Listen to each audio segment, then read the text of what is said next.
Hello everyone. So PhD only assistant professor JRF आप qualified है। Next question आता है कि how to take admission in PhD, and यहाँ से ही आपका एक्चुअल स्ट्रगल स्टार्ट होता है। बिकॉज नेट तो ओके था, सीधा सीधा सिलेबस था, आपने उसको कवर किया, एग्ज़ाम दिया और क्वालिफाई किया। हाँ, थोड़ा टाइम लगा, मेहनत लगी, बट उससे ज़्यादा मेहनत लगने वाली है इन योर पीएचडी। तो जब आप बात करते हो ना रिसर्च की, तो एक्चुअल रिसर्च उस डेट पर स्टार्ट हो जाती है जब आप ये डिसाइड करते हो कि आपको पीएचडी करना है या रिसर्च करना है। पहला रिसर्च जो आपको करना है इज़ अबाउट द टॉपिक। ठीक है, किस टॉपिक पर, किस फील्ड में, किस एरिया पर आप रिसर्च करना चाहोगे।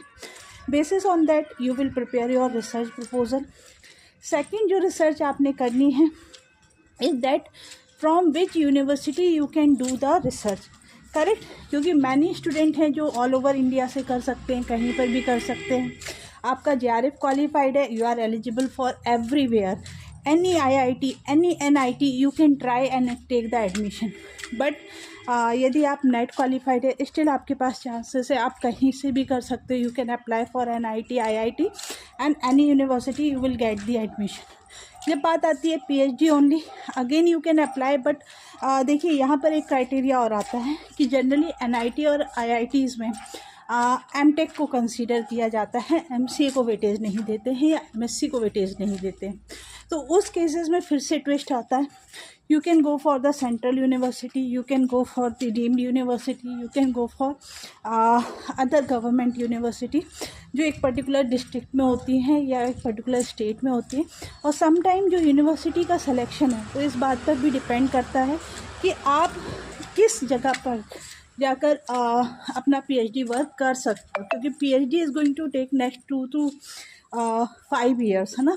3 to 5 ईयर्स आपको यहाँ पर स्पेंड करने पड़ेंगे। सो दैट्स वाई आपको एक जेन्युइन डिसीज़न यहाँ पर लेना होता है according to your capability. Then what is the next research जो हम करेंगे वो ये होगी कि what is the admission process. Admission process क्या है यदि हम इस पर्टिकुलर यूनिवर्सिटी में एडमिशन लेना चाहते हैं।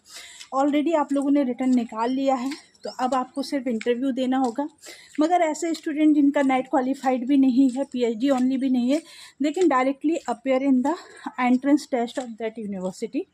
तो उस यूनिवर्सिटी का प्रोसेस समझिए। जनरल प्रोसेस यही होता है, written test followed by interview. Interview में हमको ज़रूरत पड़ेगी रिसर्च प्रपोजल की। तो अभी जो टाइम है इसको यूटिलाइज़ करना होगा रिसर्च प्रपोजल बनाने में, प्लस रिसर्च यूनिवर्सिटी को सेलेक्ट करने में। तो do it, all the very best.